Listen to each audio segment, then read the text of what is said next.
বৃষ্টি উপেক্ষা করে শ্রাবণের শেষ সোমবারে উপচে পড়া ভিড় নদিয়ার শিব নিবাসে। রাত 12টা থেকে শুরু হয়েছে জল ঢালা। একেতে দুর্যোগপূর্ণ আবহাওয়া, বৃষ্টিকে এক প্রকার উপেক্ষা করেই শ্রাবণের শেষ সোমবারে উপচে পড়া ভিড় এশিয়ার দ্বিতীয় বৃহত্তম শিব মন্দির শিব নিবাসে। ভোররাত থেকেই লাইন দিয়ে পুজো দিচ্ছেন পুণ্যার্থীরা। শ্রাবণের শেষ সোমবারে সমস্ত রেকর্ড ছাপিয়ে গেল ভক্তদের।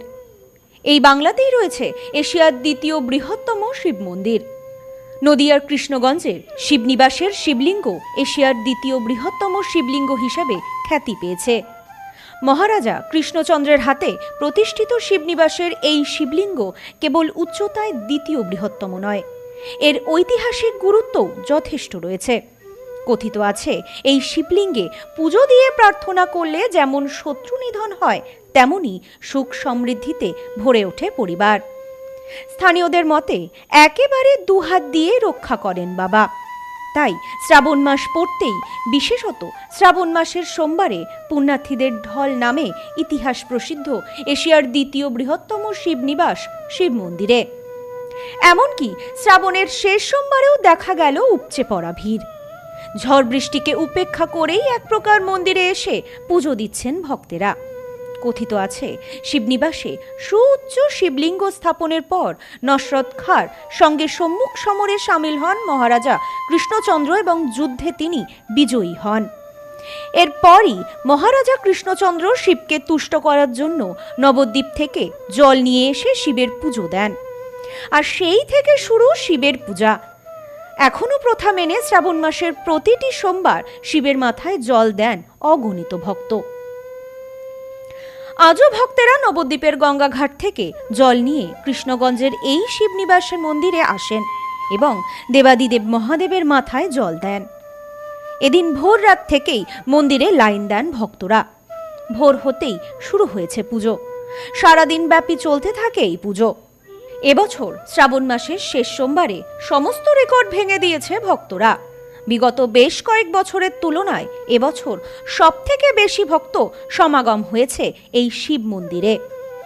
জানা যায়, শিবনিবাসে রাজা কৃষ্ণচন্দ্র প্রতিষ্ঠিত শিবলিঙ্গটির উচ্চতা 11 ফুট 9 ইঞ্চি এবং বের 36 ফুট। একেবারে সিঁড়ি দিয়ে উঠে এই শিবলিঙ্গের মাথায় জল ঢালতে হয়। এই শিবলিঙ্গ যেমন সুউচ্চ, তেমনি জাগ্রত বলে বিশ্বাস শিব ভক্তদের। তাই শ্রাবণ মাসের সোমবার কৃষ্ণগঞ্জ ছাড়াও আশেপাশের এলাকার মানুষ, এমনকি পার্শ্ববর্তী জেলা থেকেও শিব ভক্তরা শিব পুজো করতে আসেন এই শিব নিবাসে।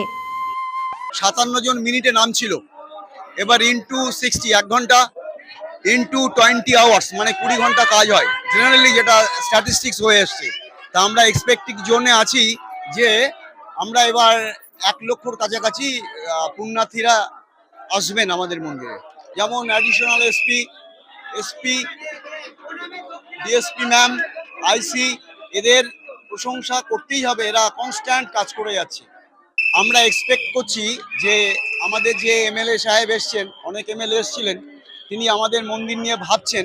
আমরা এক্সপেক্ট করব ফোর্থকামিং ফিউচারে তিনি আমাদের দিকে একটু দৃষ্টিপাত করবেন, এই পূর্ণ আস্থা আমাদের আছে। এই বিষয়ে মন্দির কমিটির পক্ষ থেকে জানানো হয়, অন্যান্য বছরের তুলনায় এবছর সবথেকে বেশি ভক্ত সমাগম হয়েছে। প্রায় 1 লক্ষের কাছাকাছি ভক্ত সমাগম হয়েছে এই মন্দিরে। পুলিশ প্রশাসনের পক্ষ থেকে সর্বদা নজরদারি রাখা হচ্ছে মন্দির চত্বরে, যাতে কোনো রকম অপ্রীতিকর ঘটনা না ঘটে এবং ভক্তেরা যাতে শান্তিপূর্ণভাবে পুজো দিতে পারেন, সেই দিকেও নজর রাখা হচ্ছে প্রশাসনের পক্ষ থেকে। নদিয়া জেলার গর্ব কৃষ্ণনগরের আজকের এই শ্রীনিবাস শিব মন্দিরের পুণ্যভূমি। শ্রাবণ মাসের শেষ সোমবার বা মঙ্গলবারের যে ঐতিহাসিক, বছরের পর বছর একটা ইতিহাসও জড়িয়ে আছে। তাই আজকের এই দিনটি আমাদের কাছে এবং সমস্ত হিন্দু সনাতনীদের কাছে একটা বড় পরম্পরা। এই দিনে লক্ষ লক্ষ মানুষের, পুণ্যার্থীদের যে ভিড় হয়, এখানে আমি আসতে পেরে নিজেকে গর্ববোধ মনে করছি। লক্ষ লক্ষ পুণ্যার্থীদের সঙ্গে এখানে মত বিনিময় করা, তাদের সঙ্গে দেখা করা এবং ঠাকুর দর্শন করা, এটা একটা নতুন অভিজ্ঞতা। এদিন মন্দিরে অনুষ্ঠানে হাজির ছিলেন রাজ্যের পর্যটন মন্ত্রী শঙ্কর ঘোষ, মন্দিরের সার্বিক উন্নয়নের জন্য পর্যটন মন্ত্রীর কাছে দরবার করা হবে বলে জানান স্থানীয় বিধায়ক। প্রশাসনের নিয়মাবলী মেনেই ভোররাত থেকে পুজো শুরু হয়েছে মন্দিরে। একে একে ভক্তেরা পুজো দিয়েছেন মন্দিরে।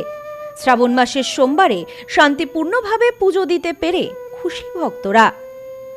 Bureau report, news no man's land, Nadia. Sampriti guest house hotel and restaurant. সমস্ত আধুনিক সুবিধাযুক্ত AC double bedroom, standard double bedroom, twin bedroom, deluxe double bedroom. আমাদের হোটেলেই রয়েছে বাঙালির খাবার সহ মাল্টি কুইজিন রেস্টুরেন্ট। শহরের মধ্যে অথচ সম্পূর্ণ নিরাপদ পরিবেশে থাকা খাওয়ার একমাত্র ঠিকানা Sampriti guest house hotel and restaurant, Chakdaha road, টবাজার, বনগাঁ। ফোন 03215257603।